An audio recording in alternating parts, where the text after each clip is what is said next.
The top stories tonight in Y News. The Department of Health says that the term flattening of the curve shouldn't be used at this time, although a lower COVID-19 reproduction number has been observed recently.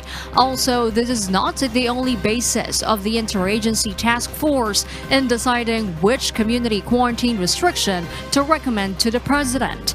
Meanwhile, Malacanang responds to the Lancet ranking of the Philippines in terms of suppressing COVID-19 transmission.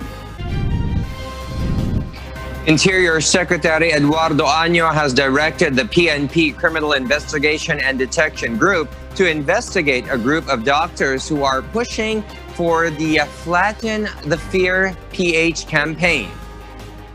Sila ay naggrupo-grupo, gumawa sila ng sort of meeting or seminar. Hindi sila nagsusuot ng mask, no? And that is a violation of our quarantine protocol. Much more, no? Ang ating omnibus guidelines ng IATF at saka ng RA 11332. There's so many violations of the law, of the guidelines. The Land Transportation Office now wants electronic scooters and electronic bike users to secure a driver's license. President Rodrigo Duterte affirmed the Philippines' arbitral victory in the South China Sea dispute when he addressed the United Nations General Assembly. He also thanked nations who support the country's triumph. The award is now part of international law, beyond compromise and beyond the reach of passing governments to dilute, diminish, or abandon. We firmly reject attempts to undermine it. A park in Thailand implements Take Your Trash Home campaign.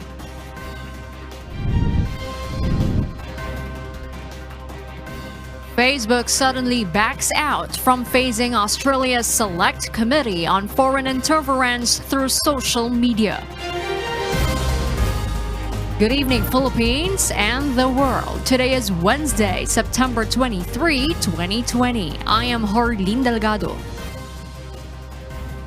Join us in the next hour as we deliver today's top stories around the country and in other parts of the world. I'm Angelo Castro III.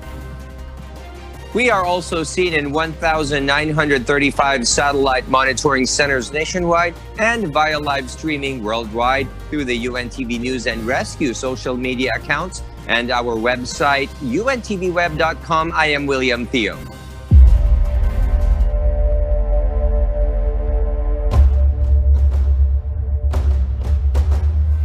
Interior Secretary Eduardo Año has directed the PNP Criminal Investigation and Detection Group to investigate a group of doctors who are pushing for the Flatten the Fear PH campaign.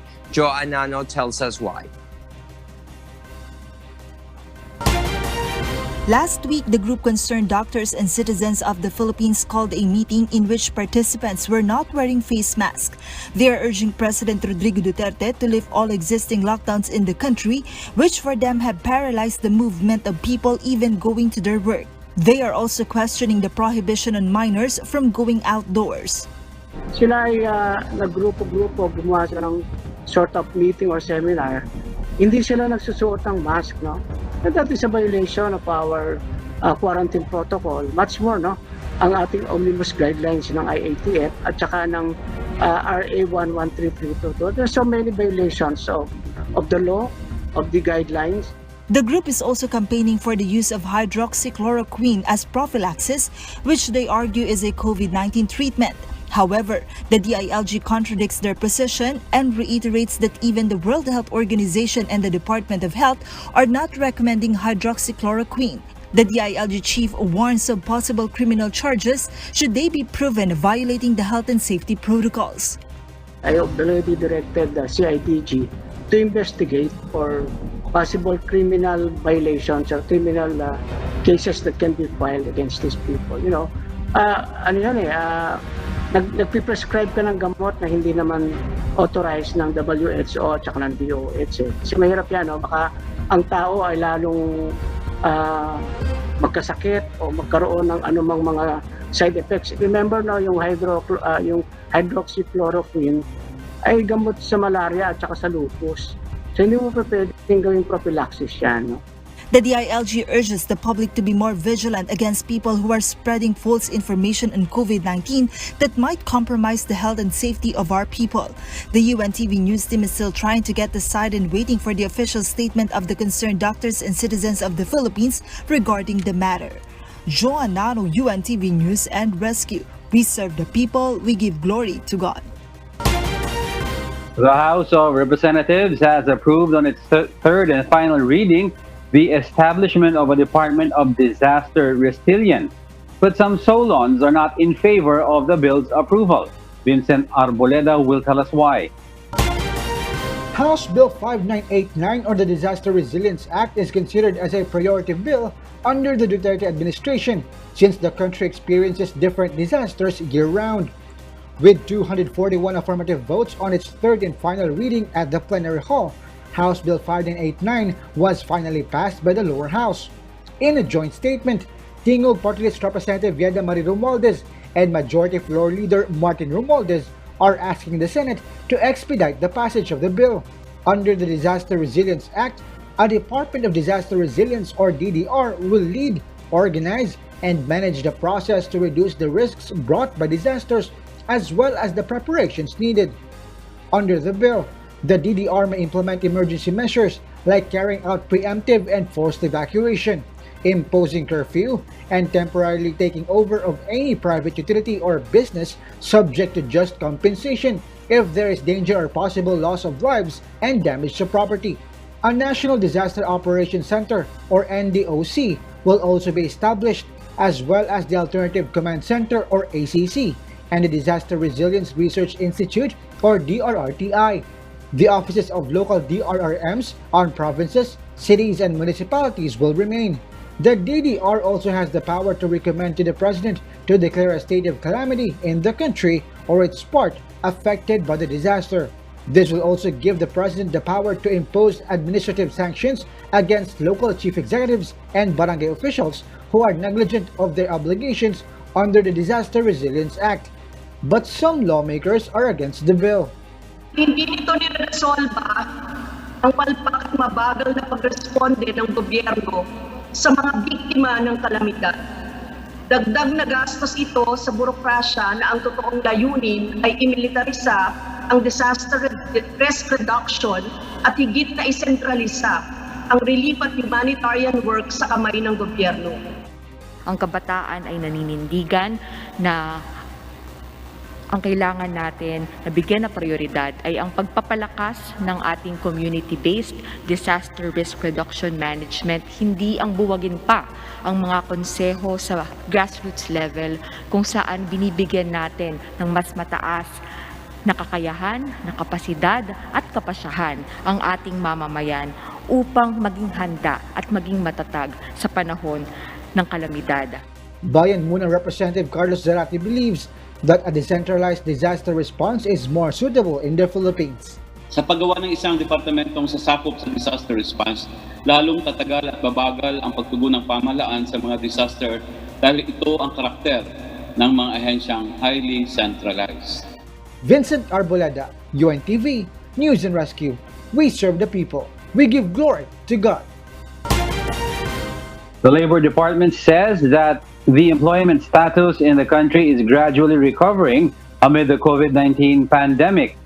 Dole also expresses gratitude to employers who provide flexible working arrangements to their employees. Asher Kadapan Jr. will tell us why.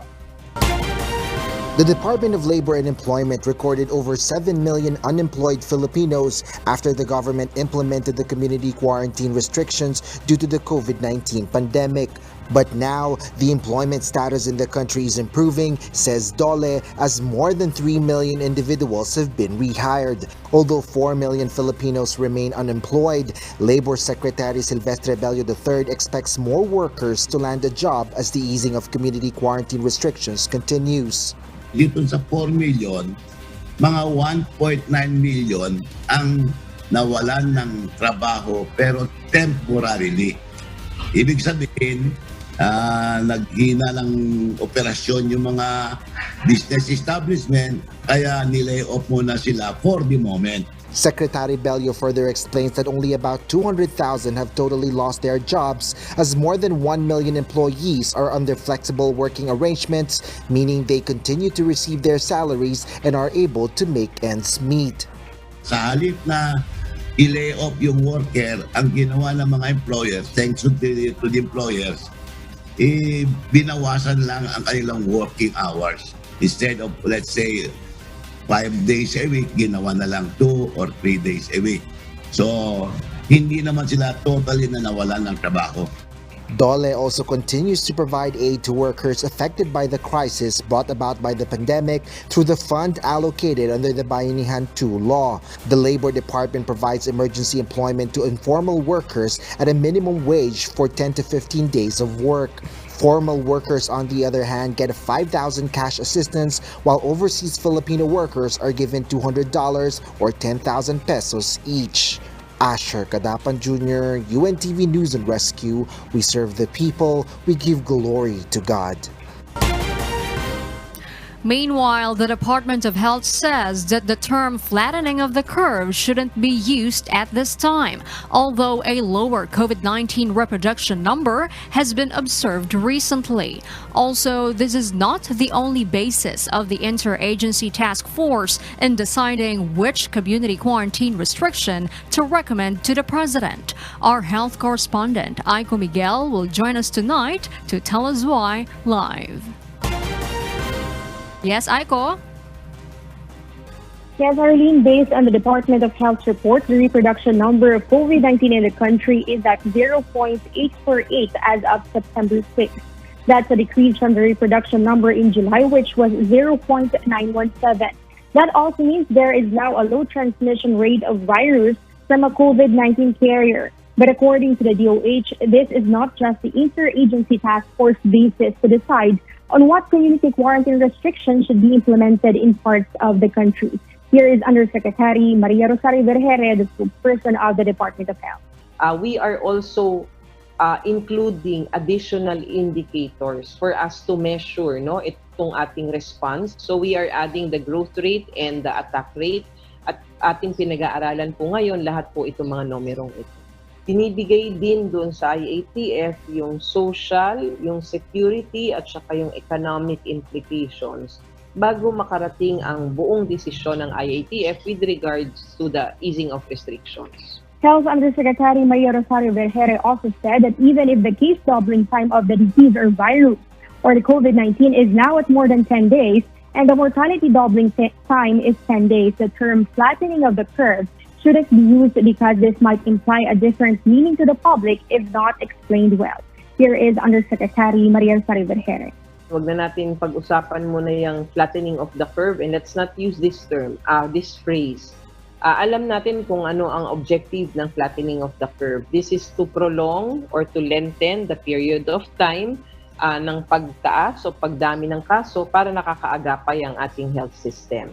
Yung transmission rate, that is just one of the many indicators that we use to monitor or to gauge kung tayo ay nag-i-improve or hindi. At kung tayo ay makakarating dun sa objective natin, na sabi nga natin, if we like to flatten the curve. According to health officials, Harleen, it is still early for the IATF to decide whether to ease community quarantine measures in the country, particularly in Metro Manila. According to Undersecretary Vergere, the government will have to see the situation in the coming weeks before it gives a concrete decision. Harleen. Aiko, it appears on the report of the medical journal The Lancet that the Philippines ranked 66th out of 91 countries in terms of suppressing COVID-19 pandemic. What did our health department say about this?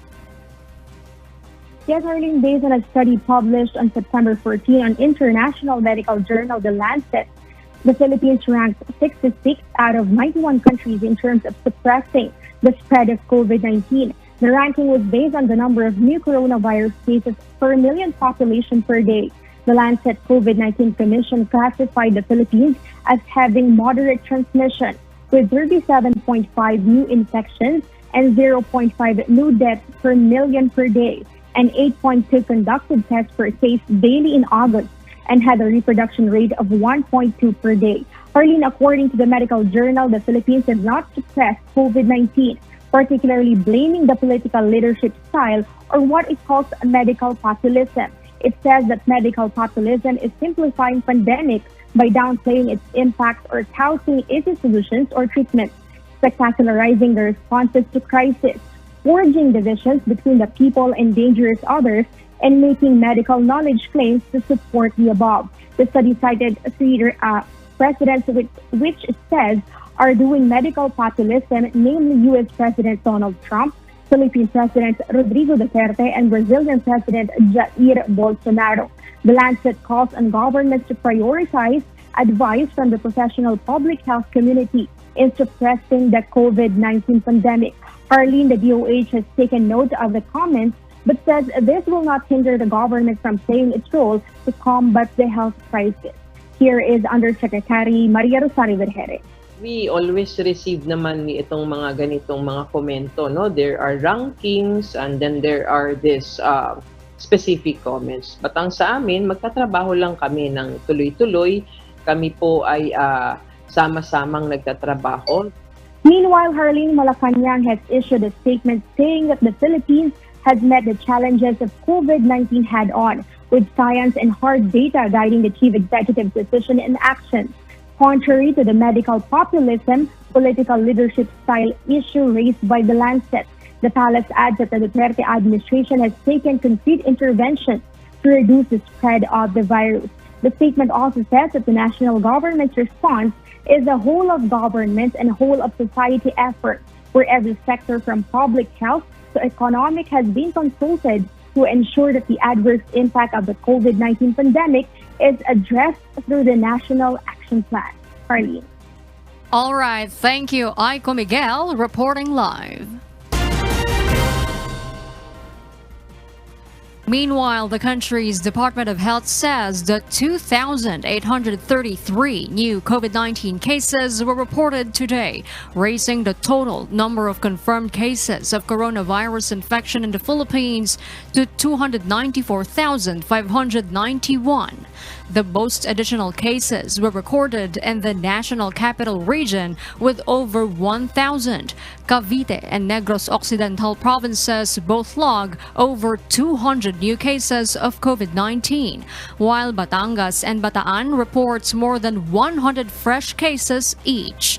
Now, the country's total active cases have increased to over 58,000. Of those, 86.5% are in mild condition. We have lost 44 more patients. But through our fervent prayers, medical interventions, and sacrifices of our medical frontliners, 765 more people have won their battle against the invisible enemy. That brings the total recoveries nationwide to more than 231,000. Thanks be to God. Let's now take a closer look at the updated count of coronavirus cases around the world. The COVID-19 pandemic has now reached a total of more than 31.6 million confirmed cases in 188 countries, regions, and sovereignties. That's after more than 222,000 additional cases were recorded across various countries. The fast-spreading disease has claimed almost 971,000 lives, while more than 21.7 million patients across the globe have recovered from the new coronavirus infection, thanks be to God. The Land Transportation Office now wants electronic scooters and electronic bike users to secure a driver's license. One of our senior correspondents, Jo Anano, explains why. Electric scooters are gaining popularity among workers who are after the convenience of these small two-wheeled vehicle offer.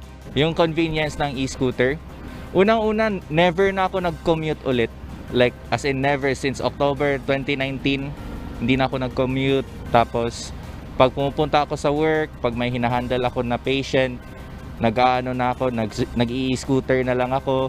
Tapos, pag grocery, ginagamit ko yung e-scooter ko, pinapasok ko siya sa mall.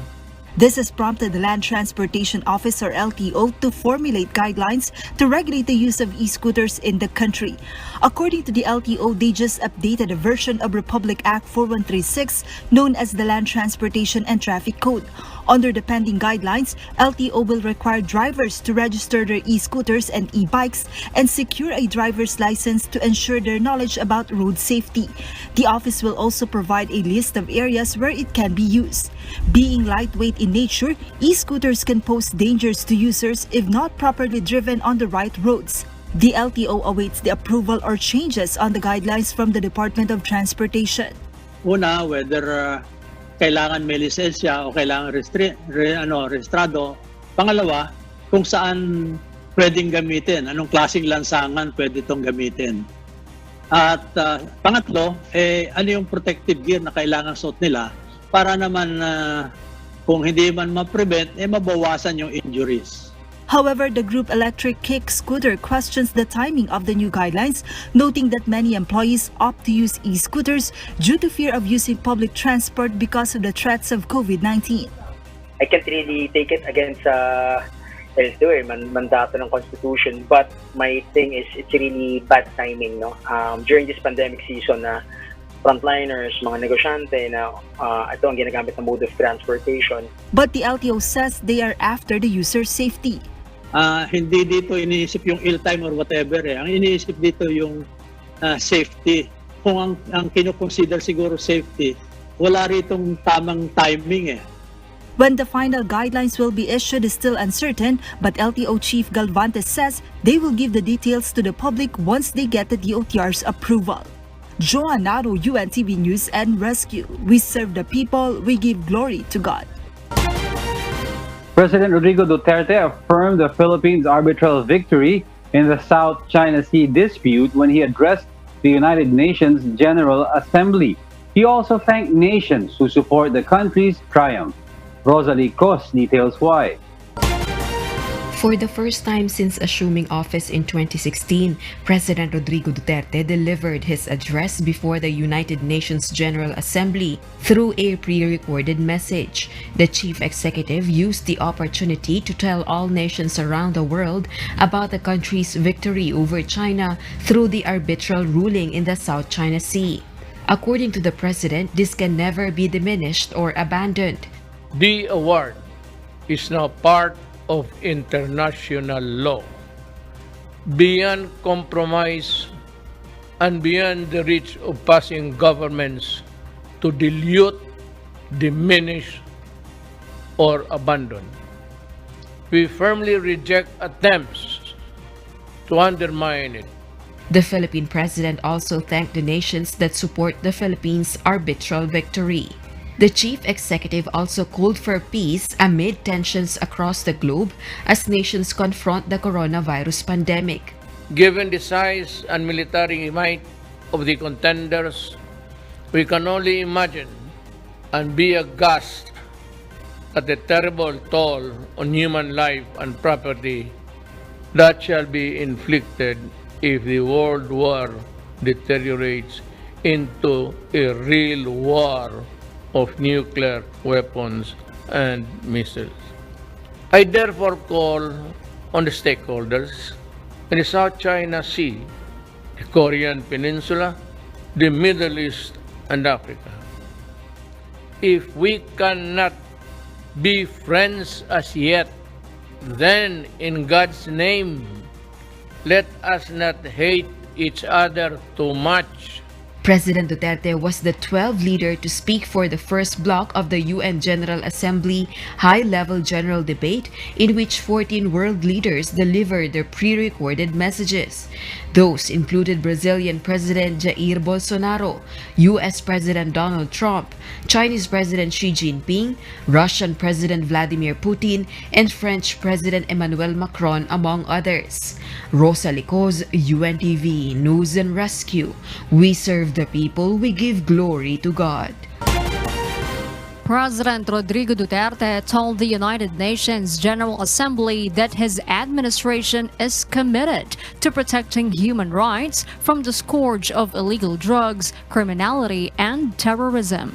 While he said this, he also took a swipe at interest groups who are using the human rights issue to discredit the Philippines and its institutions. According to the president, open dialogue and constructive engagement with the United Nations is the key, but these must be done in full respect of objectivity, non-interference, and non-selectivity.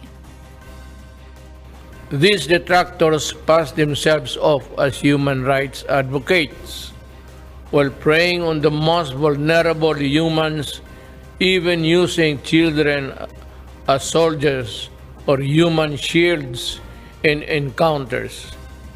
Even schools are not spared from their malevolence and anti-government propaganda. They hide their misdeeds under the blanket of human rights, but the blood oozes through. To move forward, open dialogue and constructive engagement with the United Nations is the key. Facebook shuts down more than 100 accounts in the Philippines with links to the AFP and the PNP. Leah Ilagan will tell us why. In line with its campaign against foreign and government interference and coordinated inauthentic behavior, or CIB, on behalf of the foreign or government entity, Facebook shuts down 108 accounts in the Philippines. These include 57 accounts and 31 pages on Facebook and 20 accounts on Instagram. In an article posted on its website, the social media giant's head of security policy, Nathaniel Gleicher, says that the account posted in Filipino and English about local news and events including domestic politics, military activities against terrorism, pending anti-terrorism bill and criticism of communism, youth activities, and opposition. According to Gleicher, they started investigating about the activity when it was brought to their attention by a civil society in the Philippines and Rappler, an independent online news organization in the country. Meanwhile, the armed forces of the Philippines and the Philippine National Police said they have continuously observed cyber etiquette. These accounts, social media accounts, are governed by policies also, which we have implemented since 2016, and is being updated from time to time. And I'd just like to inform everyone that all the official social media accounts of the armed forces are up and running. Hindi man sila kasama dun sa mga na-takedown. Police continues to adhere to the institutional policy, which observes aptly cyber etiquette and proper decorum in all public engagements, including the social media. However, according to AFP Chief of Staff General Gilbert Gapay Jr., they will still look into the issue and check their personnel and soldiers' personal social media accounts. He also wants to meet with Facebook's management. Leah Ilagan, UNTV, News and Rescue. We serve the people, we give glory to God. Meanwhile, Malacanang hopes social media giant Facebook will exercise prudence in all of its actions following its purging of more than 100 fake accounts. According to presidential spokesperson Harry Roque, the palace will leave to the sound discretion of the social media giant its recent action and insists that the government is one in advocating the truth and dismissing disinformation, lies, or hatred. Among the fake accounts deleted are those linked to local police and military, which were traced to have coordinated inauthentic behavior during the controversial issue on Anti-Terrorism Act. Meanwhile, Justice Secretary Menardo Guevara supports the decision of Ombudsman Samuel Martires to stop lifestyle checks on government officials. For Secretary Guevara, lifestyle check alone won't conclusively indicate that a person is engaged in wrongdoings. It will still need much deeper process of investigation for specific acts of corruption or other crimes, he explains. But the DOJ chief also stresses that government officials and employees, no matter how wealthy they are, must live a modest life as public servants. Finance Secretary Carlos Dominguez will take up with the economic managers the issue on the 10 billion peso unspent funds of the Department of Social Welfare and Development, or DSWD, in the Social Amelioration Program, or SAP. This comes after DSWD Secretary Rolando Bautista said during its proposed budget hearing at the Senate that the 10 billion pesos are not yet disbursed after the number of SAP beneficiaries was reduced from 18 million to 14 million for the second tranche. Bautista said they plan to allot the unspent funds to its livelihood assistance grant or revert it back to the National Treasury. However, some senators urged the government to give the SAP aid to the 4 million families who have yet to receive the second tranche as soon as possible. I was quite surprised myself, Your Honor, and we'll certainly take it up with the Budget Secretary and the DBCC. Now, here's a glimpse of what's the weather like in parts of the country. A low-pressure area, or LPA, will prevail over parts of the country. State Weather Bureau Pagasa says as of 3 p.m. today, the LPA was located 470 kilometers east of Catarman, northern Samar.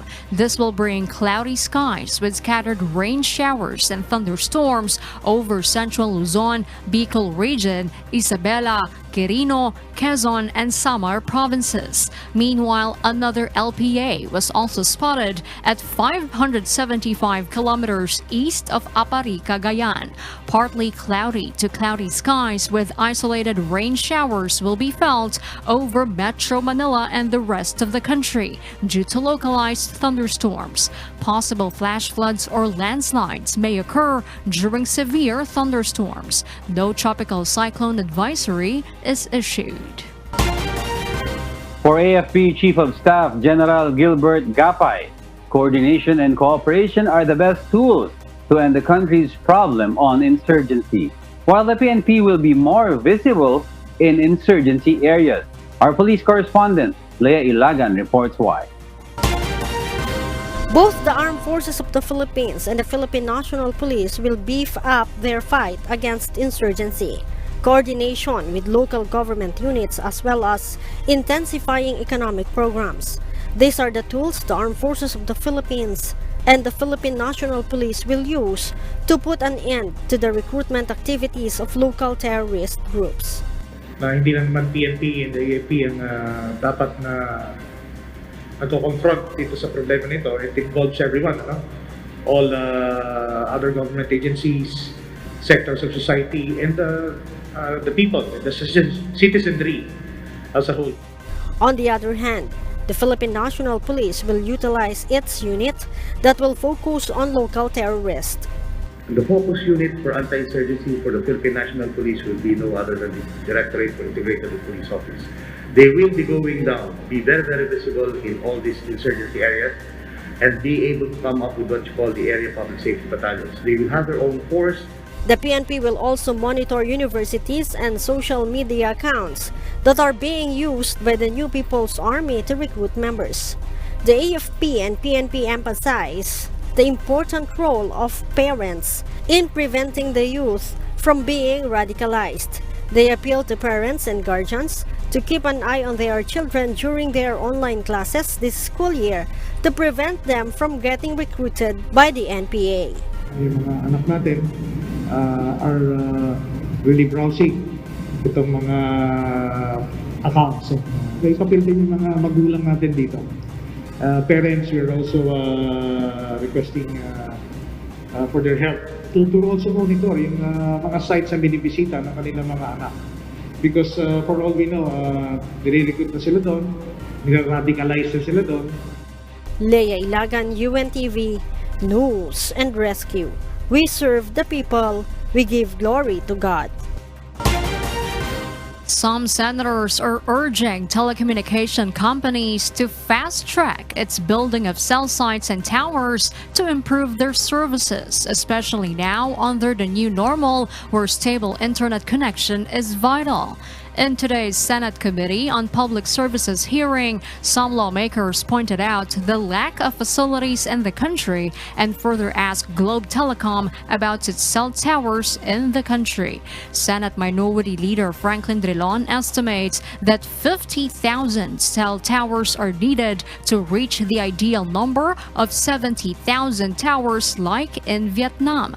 Globe says it has over 20,000 cell towers to date. According to Globe Group of Companies General Counsel Attorney Froilan Castelo, the building of one cell tower costs 15 million pesos. He adds around 4,000 to 5,000 of its users are getting bandwidth from one cell tower. Drilon says this is inadequate compared with those in Vietnam, where less than 1,000 users are benefiting from a single tower. Now that the Bayanihan to Recover as One Act has been signed into law, senators are expecting more from the telcos to build more cell sites to improve their internet services. Bayanihan 2 mandates the 3-year temporary suspension of requirements to secure permits and clearances for the construction of telecommunications and internet infrastructure. Assure the general public that there will be an improvement in the services of the telecom companies, not only in Globe, but on the industry. There will be a marked improvement of our services. Comes maybe by November and by December because of the Bayanihan Act. We are tripling down our efforts here on. We have budget. It was given to us, and we shall not miss this opportunity here on. Meanwhile, Senator Richard Gordon also asked the telco giant about its cell sites in military camps. Globe says it has cell sites in 100 military camps across the country, servicing the military and the communities near the areas. Castello adds they are now in talks with the Department of Education for special arrangements for the e-learning of students, which include building of cell sites within the vicinity of the schools, educational training, and donation of gadgets for teachers. Aside from building cell towers, the lawmaker also encouraged the telecommunication companies in the country to build more microcells in lampposts and buildings to boost its signal connections. And for the news abroad, here's Kath Demaraos reporting live from Bangkok, Thailand.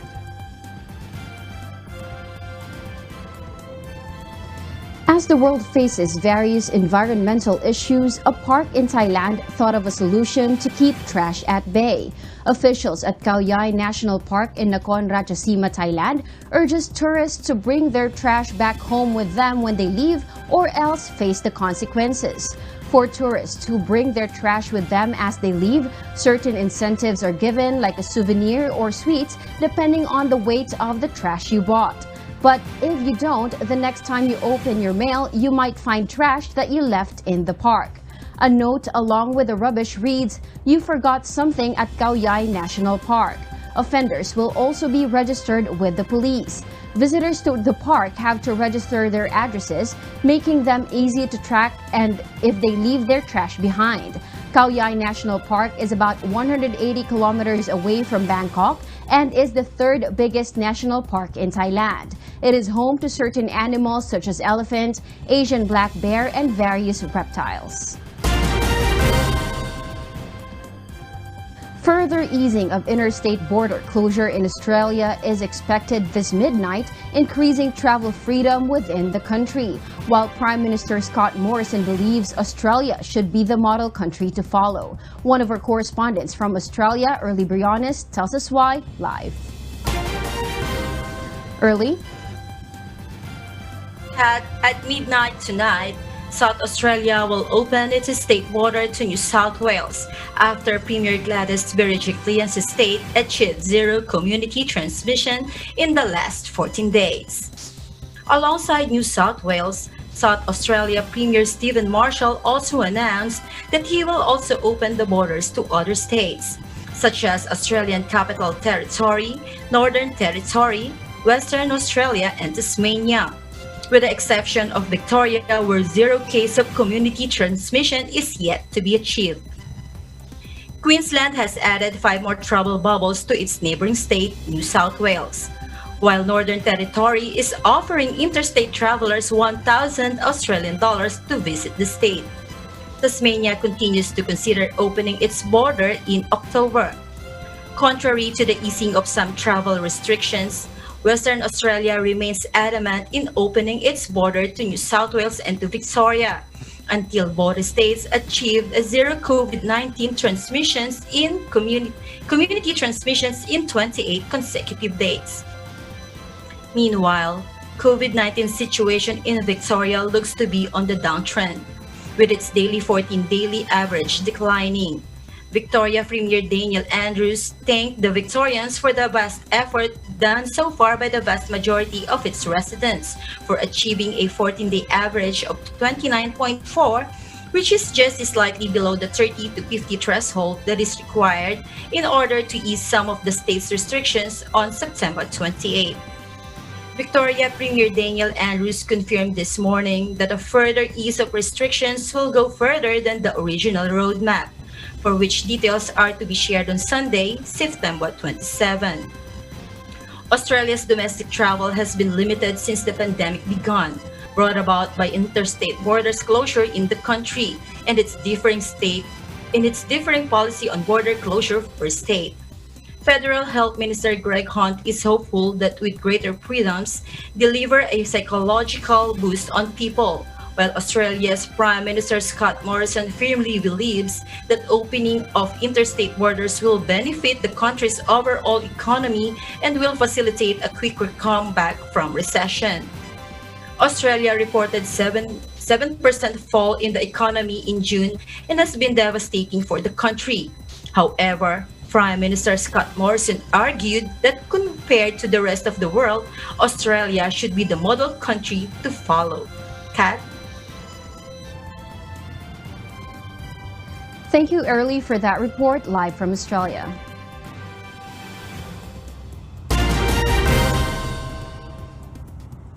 Facebook suddenly backs out from facing Australia's Select Committee on Foreign Interference through social media. Joining us tonight is another correspondent in Australia, Marvy Delfin, to tell us why live. Marvy? Kath, Facebook has decided on short notice to not attend the meeting with Australia's Select Committee into Foreign Interference through social media. The social media giant was set to appear this Friday before the Parliamentary Committee alongside executives from popular video sharing app TikTok. Facebook has requested to reschedule the screening of its evidence after the U.S. election in November. The chair of the inquiry, Labour Party Senator Jenny McAllister, expressed her disfavor at Facebook's sudden turn given the publicity surrounding its platform being used for widespread sharing of misinformation and manipulation of election campaign materials in the past and present. She argued it was disappointing Facebook had not adopted the same constructive approach as TikTok and said it seemed unwilling to participate in our processes of democratic accountability. Senator McAllister added to her statement today, 84% of Australians are on Facebook. We use it to connect with other people and debate ideas that are important to our community. For her, the Australian public deserve to know how Facebook manages the risk their platform presents to our democracy and public discourse. In response to this, a spokesperson for Facebook said they are committed to cooperating with the Senate committee on this inquiry and answering the questions they may have. Due to a scheduling issue, they have requested to appear at a later date. Without a doubt, social media networks have been on the radar of Australia's intelligence agencies, with TikTok under scrutiny over its controversial ties to the Chinese government. But Facebook denies any personal data was handed over to China's authorities. On September 14, the Federal Court of Australia has dismissed the interlocutory application by Facebook dated May 6, 2020. Back to you, Kath. Thank you, Marvy, for that report live from Perth, Australia. Back to you, William. Thank you, Kath Namaraos, reporting live from Bangkok, Thailand. And those are the reasons behind the news, September 23, 2020. I am Harleen Delgado. Reasons we deliver to you as they unfold. I'm Angelo Castro III. Because we need to know, we will always ask why. I am William Theo. We serve the people, we give glory to God.